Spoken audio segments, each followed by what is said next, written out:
Family, today's scripture reference, I had the opportunity to research and study 1 Thessalonians 4 3 to 5.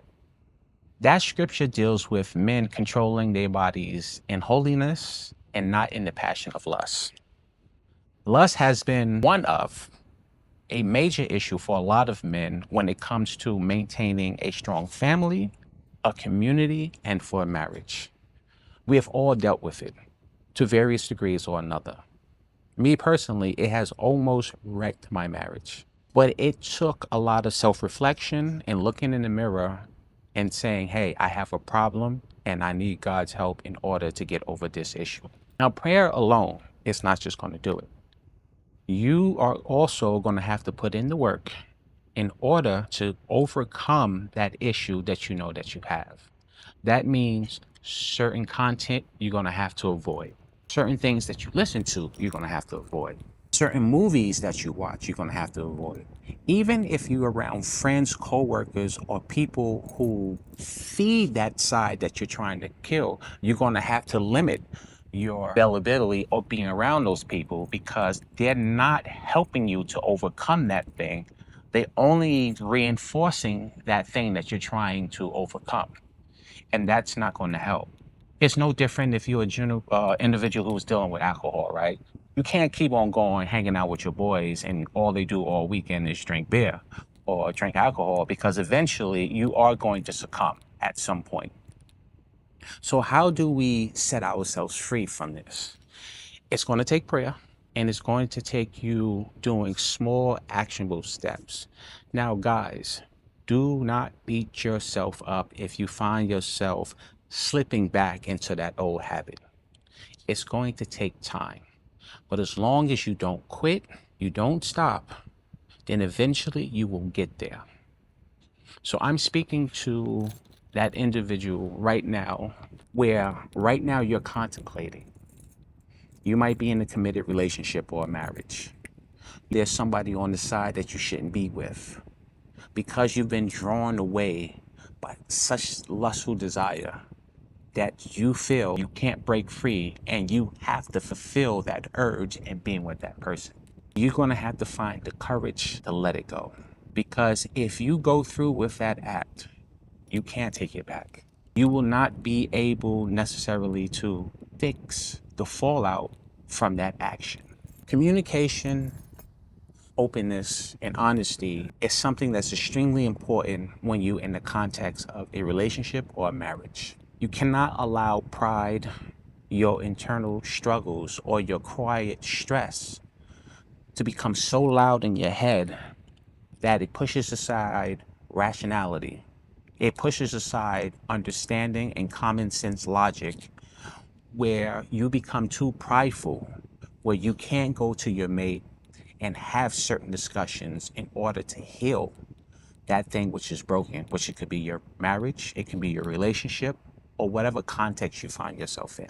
Because a lot of times when you don't view yourself highly, or you're dealing with personal issues in your life, it can have such a cascade effect in other areas of your life. However, as a father and as a man or the head of the household, it is incumbent upon you not just to be that example of an upright individual, but you also have to instruct your sons on how to stand grounded and firm and faithful in the context of a relationship or a marriage.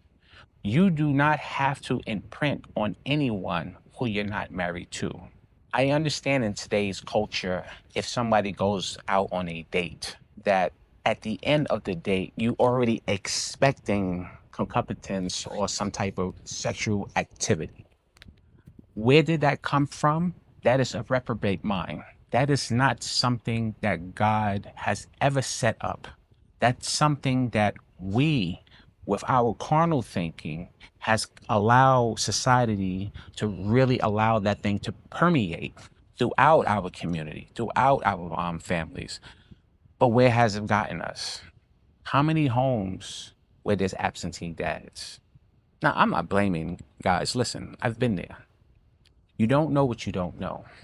If you wasn't given the tools to really stand strong and stand upright with integrity within the family, how you going to know? You can't go to your friends because they in the same boat with you. The Bible make it clear, if the blind leads the blind, you're both going to fall into the ditch. But we need more men who are enlightened, who know better, to shine the light or to be a guide for the younger generation or to our peers who are lost in this situation themselves. We can't be quiet anymore and allow the noise on social media to continue to brainwash a lot of men into thinking that you have to conduct yourself in a certain way, because the fallout or the consequences of that action is broken homes, which leads to broken communities.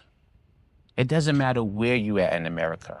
It's essentially the same things in a lot of different ghettos. A lot of crime, a lot of brokenness, a lot of dysfunction.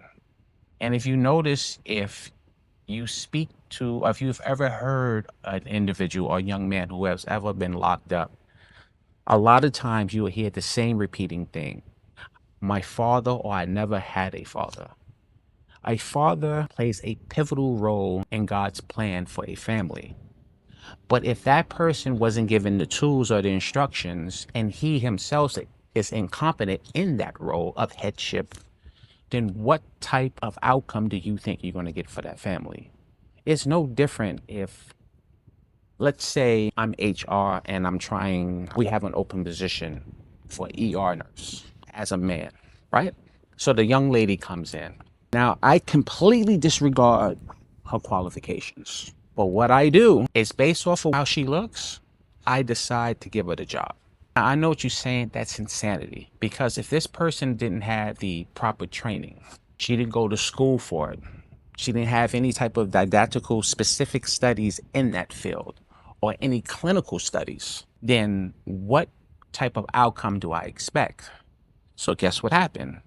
The young lady starts first week and something bad happens, because why? I put this person in a position where they was going to fail. They did not know or had the technical training in order to succeed in that task or that job. So it is no different if a man is trying to court a female. It doesn't matter. I'm not saying that you should not date somebody you're attracted to, but if they have not been trained to be a wife, if a young man hasn't been trained to be a husband, you cannot overlook or allow other qualities about that person to overshadow that glaring issue. The foundation is not there. You can't use, well, this person is tall, they have a lot of money, all these other things. It doesn't matter. How many relationships we see that's played out all the time in social media or in public or in the news that fail, and these couples both are famous, rich, and have a lot of money. If you was not raised to function in that context, if both of your parents didn't train you or raise you to be a wife or a husband, you can't just turn it on. It's a switch. It doesn't work that way. It is very important, or it is incumbent upon a mother and a father to really guide the next generation. Because if we don't do it, then what do we expect our communities and our families to look like? We're sending a whole bunch of incompetent kids who are successful in their career into a situation where they are not ready for marriage. And we are shocked when it ends in an absolute disaster. My friend used to say this back in school when he used to meet a young lady, or when his friends or somebody used to introduce their lady to him. He was just like, oh, that's your future ex. I thought it was the funniest thing in the world. But you know what? He was right, because that's exactly what happened. They eventually wound up breaking up. How many marriages they fall apart after 2 to 3 years? Because why? The culture has shifted from a teaching or an emphasis on longevity in successful marriages to more of a broken home system. And who is that benefiting? Because it's not benefiting us. Can you change? Yes. Can the situation change? Yes. Is it going to happen overnight? No. It's going to take people teaching people, and they have to be humble enough to realize that, yes, there is a problem going on, and what must we do? I can't necessarily blame a young lady who's 20, 30, or 40 years old. Now, yes, I understand ultimately they made the choice.